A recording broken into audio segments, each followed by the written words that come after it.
Okei. Aloitetaan tämä video.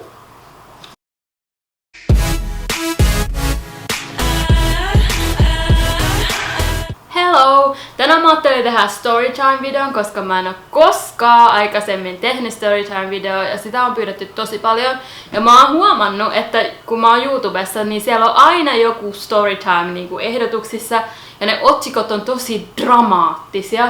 Joten mä ajattelin laittaa tähän mun videoonkin tosi dramaattisen otsikon väkivaltaa häissä. Okei, toi otsikko on vähän liian liioiteltu, mutta ainakin mä sain teidän huomioon, jei! Ensimmäinen aihe mun storytimeissa on nepalilaiset häät. Eli mun serkulla oli just vähän aikaa sitten häät Texasissa.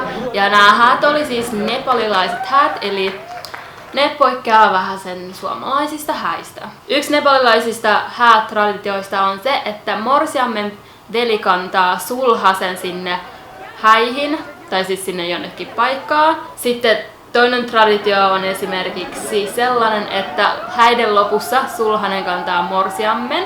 Ja yksi traditio, tosi suuri traditio, on kengän varastaminen sulhaselta. Ja tää storytime on tästä kengän varastamisesta. Meillä on tapana sillä, että morsiammen sukulaiset piilottaa miehen kengän. Ja siis me ollaan morsiammen sukulaisia, joten me pitää nyt piilottaa tää miehen kenkä jonnekin. Ja sit se saa sen takas vaan sillä tavalla, että se antaa meille rahaa. Eli sen takia me piilotetaan ja me saatiin sen yksi kenkä ja nyt meidän pitäisi piilottaa se jonnekin. Tuossa mä kerroin tosi epäselkeästi ton idean, mutta idea on siis se, että morsiammen tyttösukulaiset eli pikkusiskot ja serkut, mutta kyseessä on siis vain tytöt, niin pöllii sulhasen kengät silloin kun se ottaa ne kengät pois siinä alussa ja piilottaa sen jonnekin. Ja sitten häiden lopussa sulhanen pyytää kengät takas ja kenkiä ei anneta takas ennen kuin sulhanen antaa rahaa. Eli yleensä sulhasen perhe, iskä, maksaa sitten jonkun verran rahaa, vaikka 200 € per kenkä. Eli sitten siellä mun serkun häissä siinä alussa me yritettiin pölliä sulhasen kengät.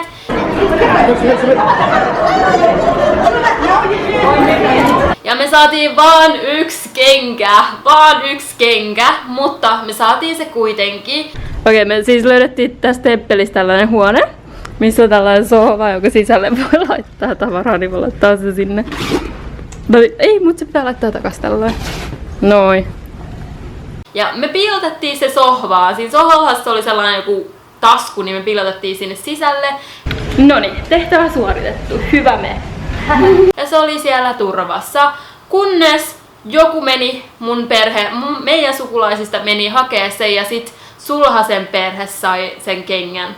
Ne pölli meidän kengän, ne löys. Eli sitten tässä traditioleikissä on myös se, että sulhasen perhe yrittää saada ne kengät itselleen, ettei heidän tarvitse sitten maksaa morsiammen perheelle mitään. Eli tietenkin sitten mun serkun miehen perhe yritti löytää ne kengät ja heillä oli jo valmiiksi se yksi kenkä ja toinen kenkä oli siellä sohvassa ja he löysivät senkin, joten meillä ei ollut yhtään kenkiä. Niin siis se kenkä pöllittiin ja nyt me yrittää löytää se takas. No sit me kuultiin joltain, että ne kengät on jossain repussa, jonkun lapsen repussa ja me tiedettiin missä se reppu on. Ja se reppu oli sellaisessa yhdessä huoneessa, missä oli tämän sulhasen sukulaisia lapsia.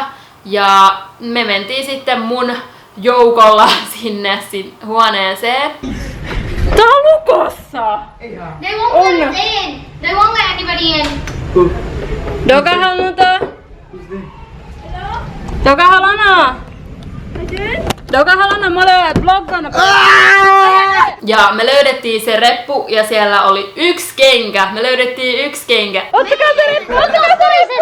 Ottakaa se reppu! Ja tässä kohtaa mä voisin sanoa, että tämän idea on siis se, että tytöt tekee tän. Eli siis tytöt piilottaa kengät ja sitten vaatii rahaa. Mutta meidän suvussa on tosi vähän tyttöjä. Siellä oli minä, mun pikkusisko ja mun serkun, joka oli siis morsian, niin hänen serkku. Eli meitä oli 3 tyttöä vaan. Mutta meillä on ihan sikana poikaserkkui, joten me pyydettiin niiden apua. Ja kun me löydettiin se kenkä sieltä repusta, niin sitten ne sulhasen suku hyökkäs meidän kimppuun, eli ne lapset hyökkäs meidän kimppuun. That's her!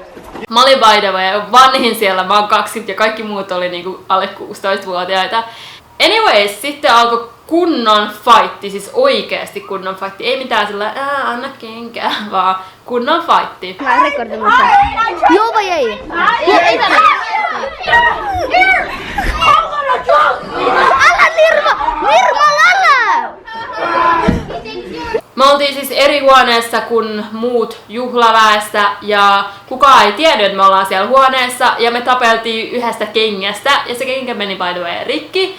Ja siis me oikeesti tapeltiin, mua lyötiin ja mä itse asiassa löin takaskin ja mun hiukset revittiin, mun puku meni rikki, siis se oli laitettu sillä hienosti kiinni se helmahomma ja sit sekin aukesi tällainen. Siinä me sitten jotain 3 minuuttia oikeesti kunnolla riideltiin ja tapeltiin fyysisesti, kunnes joku lapsi, tosi fiksu lapsi tajusi, että tännehän pitää pyytää joku aikuinen, koska tästä tulee tosi nasty, jos kukaan ei tule auttaa.